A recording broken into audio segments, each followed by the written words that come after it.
Fala rapaziada, como que vocês estão? Eu e meu amigo Jonathan aqui. Não, salve. Beleza, pessoal? Estamos aqui hoje para fazer um vídeo bem legal. E a ideia de hoje é trazer um top 5 que a gente acha que vai ser os precursores aí dos mangás, que vai ser os mangás mais vendidos futuramente. Promete, né, seguir aí o ranking da frente. A gente não vai pegar obra antiga, tipo One Piece, Kingdom, obras que já está sendo publicada. São obras que são recentes, são publicadas há pouco tempo, coisa de 3 anos a menos que isso, né? E que a gente tá botando fé aí que vão ser as obras que vai embalar aí no mercado daqui a alguns anos. Mas antes de começar o vídeo, roda A vinheta.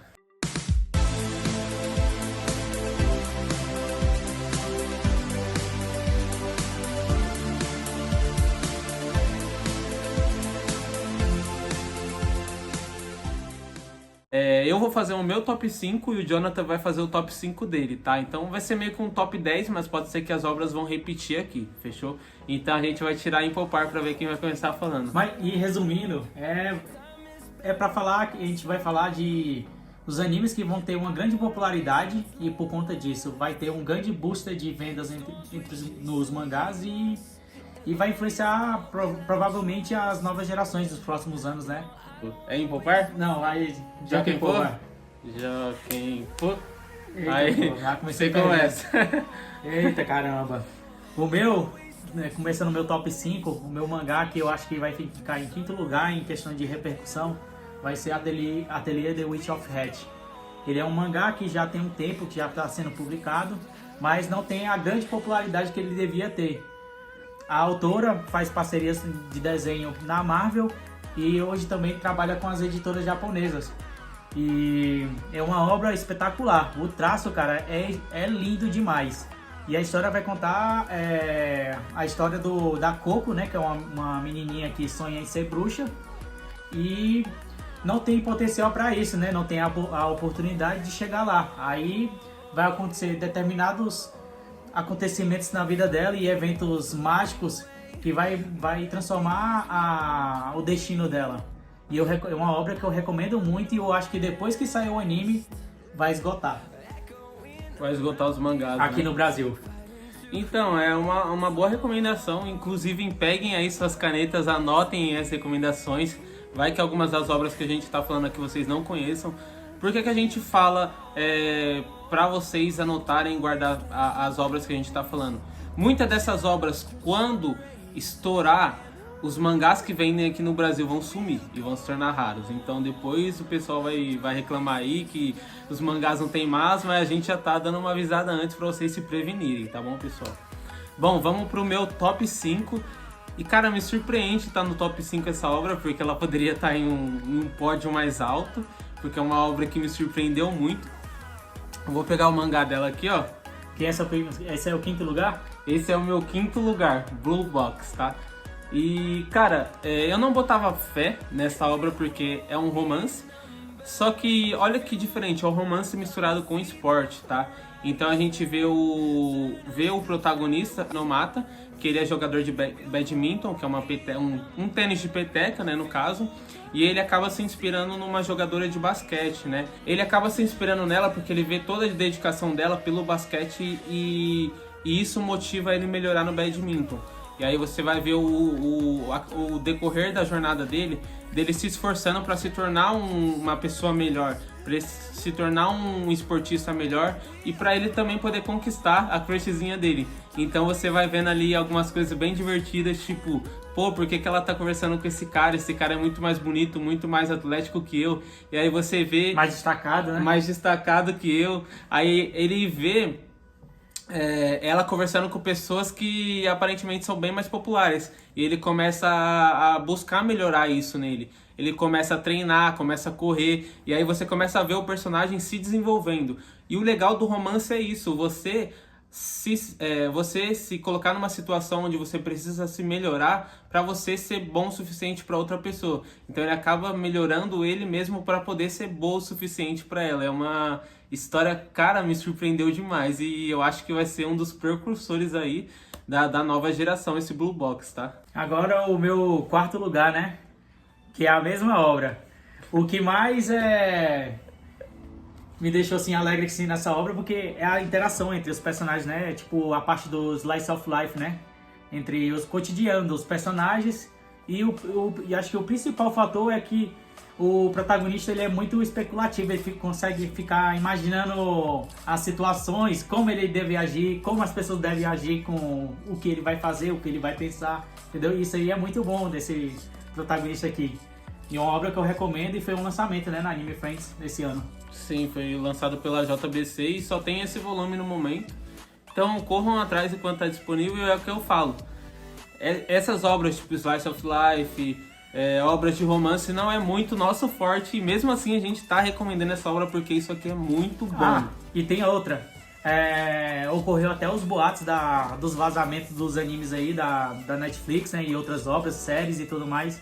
Essa foi a Blue Box é provavelmente o carro-chefe do segundo semestre de 2024. E eles vão apostar muito nessa obra. E teve a sorte de não vazar no ataque dos hackers, vazamentos, né? O meu quarto lugar, eu não tenho um mangá aqui disponível, eu tenho na minha casa. Mas é uma obra que eu já recomendo desde quando eu li o primeiro volume, que é O Verão em que Hikaru Morreu. Cara, é uma história que, novamente, não é o meu forte, que é o shonen, que é a luta, que é aquela batalha ali, aquela explosão de batalha, não é o meu forte de história. Mas uma boa história, uma história construída, consegue tirar você ali da sua zona de conforto e fazer você gostar dela. Que é o que acontece em O Verão em que Hikaru Morreu. A história é completa por dois personagens, Hikaru e o melhor amigo dele. O Hikaru acaba fazendo uma viagem para uma floresta e nessa viagem acaba acontecendo algumas coisas sobrenaturais. E quando o Hikaru volta dessa viagem, um amigo dele percebe que aquela pessoa que está falando com ele não é o Hikaru. É alguém que está no corpo do Hikaru. E é aí que começa a acontecer algumas coisas muito sobrenaturais e muito interessantes. Então, cada capítulo que você lê faz com que você queira ler mais e mais. Essa é uma das obras que pode alcançar o topo, assim, eu acredito que pode chegar até top 2 aí de obras promissoras, porque é uma obra que cada leitura que você faz, você acaba descobrindo mais mistérios sobre a obra, sobre o mundo da obra, sobre o universo. E é uma obra que só tem 4 volumes até o momento. O volume 1 está esgotadíssimo, tá? E eu mesmo assim vou recomendar aqui porque só tem 4 volumes, então... Até no Japão tá em 4 volumes. Sim, até no Japão. A Panini tá acompanhando o Japão já com essa obra. Então corram atrás disso enquanto é tempo. Quando isso aí chegar no volume 10, vocês não vai achar mais volume 1, volume 2, volume 3, volume 4, volume 5. Vai começar a ficar todos raros.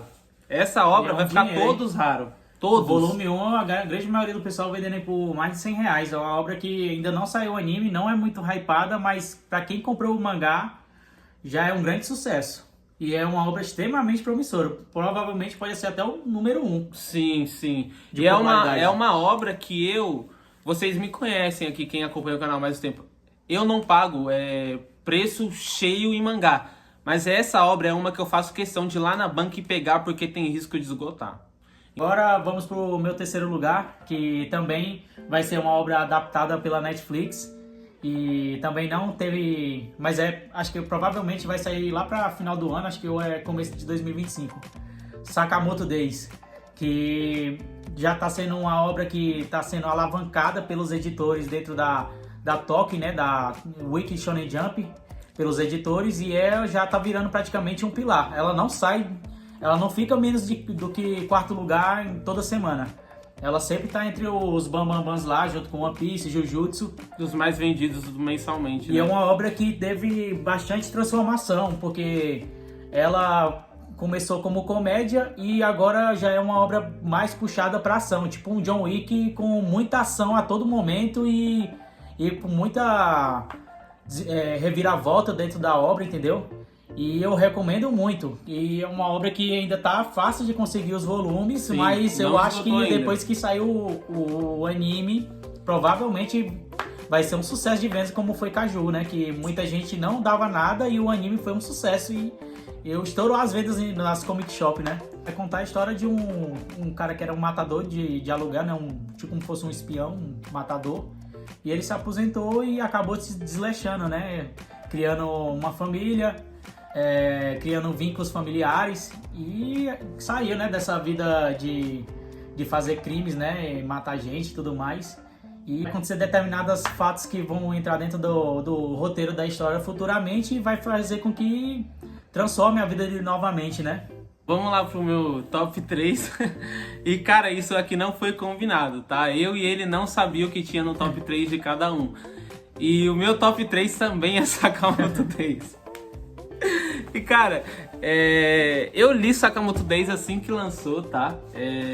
E quando você olha essa capa aqui, você pega um pouco de preconceito. Tipo, nossa, é só uma pessoa comum na capa e tudo mais. Não te chama atenção. Então é nessas que você não pode julgar um livro pela capa, tá? Quando você inicia ela, você não dá nada pra ela, né? E quando você começa a vivenciar a vida familiar do Sakamoto, você começa a pegar um pouco de afeto aos personagens da obra.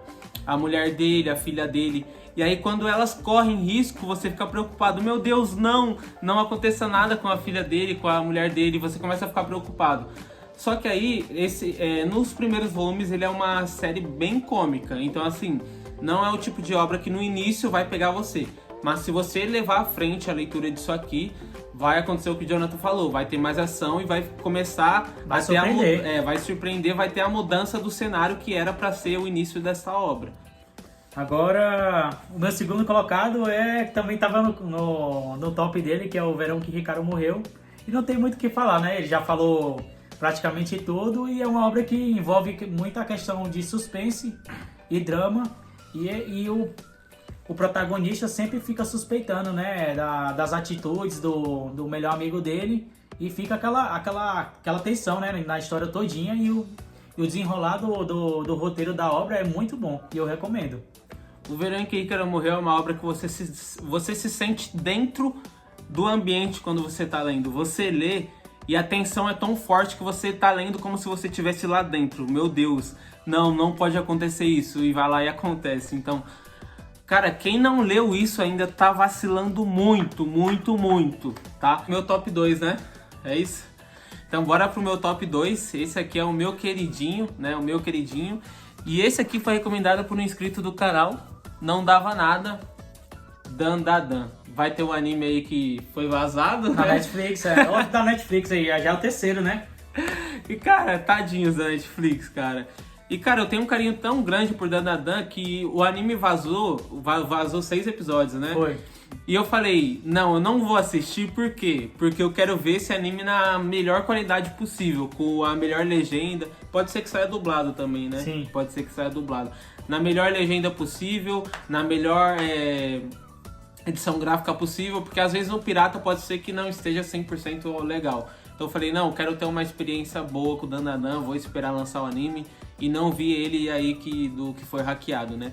Mas basicamente Dan ele tem uma história um pouco complexa no início, porque ele vai tratar tanto de sobrenatural quanto de alienígenas. Então, assim, o protagonista, que é o Okarun, tá? E ele é aficionado por alienígenas, então ele estuda muito, ele é um nerdão sobre OVNIs. E aí tem a outra protagonista, que é a Yase, que ela já acredita no poder sobrenatural, fantasmas, coisas do tipo. E os dois, em um pleno dia, acabam se trombando e meio que esse assunto entra no meio da parada e os dois começam a discutir. E aí, para provar a tese do outro, a Yase vai para um local que às vezes manifesta algo alienígena e o Okarun vai para um lugar que manifesta o sobrenatural. E desde aí começam as loucuras dessa história. E é uma história que tem um roteiro bagunçado, mas divertido. É engraçado, tem uma arte incrível. E, cara, eu tô apostando tudo nessa obra. Essa obra só não tá no meu top 1, porque eu tô esperando o anime pra ver como que vai ser, tá? E o que a gente tá recomendando aqui é a nata da nata, pessoal. É história. Vocês podem perguntar pra qualquer pessoa que conhece mangá. São as melhores histórias que estão sendo lançadas aí ultimamente, da nova geração, né? Agora o meu top 1, que é uma obra que ainda não foi lançada aqui no Brasil, foi anunciada há pouco tempo pela editora Viz, com um volume, acho que foi a primeira obra que foi lançada com um volume lá no Japão e foi lançada lá na Viz também, pela grande repercussão que a obra foi, né? A recepção da dessa obra foi bastante grande, os japoneses curtiram bastante. E é uma história que envolve bastantes elementos dentro da obra, né? E o meu top 1 é o Kagurabachi, que provavelmente vai ser um pilar dentro da Weekly Shonen Jump, e que os editores querem muito que essa obra cresça, e a cada volume lançado tá só aumentando as vendas. E a história vai falar sobre um rapaz que é o Chihiro, se eu não me engano, e ele é um aprendiz ferreiro, né? Ele trabalha com o pai dele, e o pai dele é muito conhecido dentro do reino lá como um grande forjador de espada, um mestre, né? Um dos caras que criou uma das melhores espadas katanas, né? do reino. E o caminho dele é seguir o mesmo caminho do pai, mas determinado acontecimento fecha essa oportunidade dele se tornar um grande ferreiro e abre outra, né? Sem ele querer. E ele vai seguir para um caminho bem da tormenta e da violência, cara. Porque É ação o tempo todo. é uma mistura de Demon Slayer com John Wick. É bala, é espadada. Facada pra todo lado. É um Berserk louco também. É uma mistura de Berserk, Demon Slayer com John Wick. Louco, rapaz. E isso aí eu acho que tem grande potencial. Ainda não foi anunciado o anime, mas quando lançar o anime, cara, prepare-se, porque isso aí vai ser brabo. Vai. Eu li um pouco do Kagurabachi, eu li ele por scan, né? E, cara, poderia anunciar aqui no Brasil, né? Eu acho que não vai demorar muito tempo, não. Eu pensei que ia ser anunciado agora, né, no Anime Friends, mas acabei me decepcionando. Não foi anunciado nem Kingdom e nem Kagurabachi, mas estamos aí na fé de ser lançado no futuro, né? Sim. É que eu acho que até porque é uma obra recente e provavelmente o pessoal que tem a licença dessa obra já deve ter jogado um preço absurdo pelo hype que já saiu, né? Sim. Eu acho que já deve ter editora aqui no Brasil brigando por essa licença. Eu acho não duvido, não. Eu não duvido, não. Acho que ela tem cara de... A Panini vai pegar essa obra aí, por ser um... É cara de Panini, best-seller, né? é o best-seller. E a minha menção honrosa, que eu era pra ter falado já desde o começo, seria o mangá de Kingdom, né? Apesar de ter anime, mas eu gostaria que tivesse a publicação aqui no Brasil, né? Por ser uma obra fantástica. Entre os 10 mangás mais vendidos de todos os anos, acho que de 10 anos pra cá, é o único mangá que não foi lançado aqui no Brasil ainda. A obra é espetacular, cara. A trajetória do Shin, que é contando a história da unificação da China e como ele se tornou um dos maiores generais da China também, né? E pra quem tá em dúvida aí, nunca ouvi falar desse Kingdom ou eu não tô botando muita fé, só pra deixar uma palhinha pra vocês, é do mesmo nível de Berserk, tá? Então já acaba com qualquer dúvida de vocês aí. Se não for melhor que o Berserk, tá? É nesse nível aí de disputa que tá o Kingdom, é nesse nível aí. Pra mim tá no mesmo nível, assim, se descer um pouquinho do nível vai ser muito pouco. Bora lá finalizar o vídeo com o meu primeiro lugar, e o meu primeiro lugar tem uma temporada, rapaziada, que é Diário de uma Apotecária, tá? Eu sei que não é tão justo eu recomendar isso aqui, porque já tem uma temporada, mas é uma obra que já foi anunciada a segunda temporada, de tão hype que já foi, e é uma obra que está vendendo muito no Japão. Anime Friends eu vi a galera assim, pegando todos brigando, os volumes disponíveis, A gente chegou lá no Anime Friends no stand da Panini, não tinha o volume 1 disso aqui. O repositor pegou, colocou o volume 1 na caixa, umas 5 pessoas foi puxando o volume de uma vez só. Tipo, é uma obra que isso aqui vai sumir os volumes, tá? Vai sumir. E aqui no Brasil só lançou até o 6. Então, cara, Diário de uma Apotecária eu acredito que todo mundo já deve ter visto. Se não viu, tá vacilando demais. Sim. Tá vacilando muito. As duas adaptações são perfeitas, tanto o mangá como o anime. Os dois eu recomendo demais. E, cara, basicamente o Diário de uma Apotecária a gente conta a história sobre a Mao Mao, né? Que ela faz parte dos plebeus ali, da parte dos plebeus, né? Do Império Chinês, né? E ela acaba sendo raptada, né? Pra fazer parte do castelo e lá ser uma serviçal. Só que lá dentro do castelo ela acaba encontrando coisas que ela não esperava dentro desse castelo, né? E em algum oportuno ela acaba conhecendo uma certa pessoa, né? Que é esse personagem aqui, que vai acabar levando ela para novas aventuras dentro do castelo. E aí começa toda aquela experiência da Mao Mao, como se fosse um diário mesmo do dia dela. Só que é interessante porque lá mostra a verdadeira realidade, de às vezes mostrar a realidade de uma pessoa que perdeu o filho, de mostrar a realidade de uma pessoa que foi sequestrada, como a Mao Mao, mostrar a realidade das cortesãs que precisam vender o corpo para poder... Em real, né? Para poder ter um sustento ali. Mostra uma história bem interessante sobre o Império Chinês, né? E se você leu qualquer coisa sobre o Império Chinês, você vê que isso aqui tem muita estética de Império Chinês. Tipo, não tem muita coisa assim que se distancie do Império Chinês, né? Tanto para quem leu Kingdom, sabe que isso aqui se assemelha muito no Império Chinês. Não tem muita censura sobre o Império Chinês. E ela vai ser uma aprendiz de, tipo, como fosse uma boticária, né? Uma aprendiz de farmacêutico, né? Isso. Ela meio que o pai dela, né? O pai dela adotivo é meio que um farmacêutico, né? Que na época se chama um apotecário, no caso, né? Que basicamente mexe com plantas, né? Medicamentos vegetais, plantas e algo do tipo. E ela acaba ajudando lá no castelo, sendo uma apotecária, né? As pessoas que ficam doentes, ela acaba fazendo tratamentos com esse tipo de ervas lá. Só que aí vai narrando o dia a dia dela, só que de uma forma muito gostosa de se ler ou de se assistir. Você se sente dentro da história. Então acho que isso aqui é o potencial, assim, que... Isso aqui só dá ruim se quiser. Não tem como isso aqui dar ruim. Já deu certo o Diário de uma Apotecária. E eu li muito pouco, mas o pessoal que leu recomenda bastante. E o teor que eu vejo, assim, que eu vi a partir do volume 1, é que é uma obra que envolve muito a questão do suspense, né? De investigação científica, de elementos. Tem tudo isso também. De elementos dentro do reino, né? De conspirações, tipo veneno e outras coisas a mais, entendeu? Cara, é uma história muito completinha. E a menção honrosa aqui que eu vou deixar, né, pra vocês é Frieren, que já é um sucesso absurdo, né? Por isso que a gente não colocou aqui, senão seria o top 1 aqui, eu acredito que o meio do Jonathan. Por isso que a gente não colocou aqui. Mas Frieren já é uma realidade, né? As obras que a gente jogou aqui em jogo são obras que é uma pequena realidade, mas tem potencial para se tornar, às vezes, a obra mais vendida do Japão. Então é isso, a gente agradece para quem assistiu o vídeo até aqui. Não esquece de se tornar membro, deixar o like, se inscrever e dar todo aquele apoio que a gente sempre pede para vocês nos vídeos. Falou! Falou, pessoal. Até a próxima aí.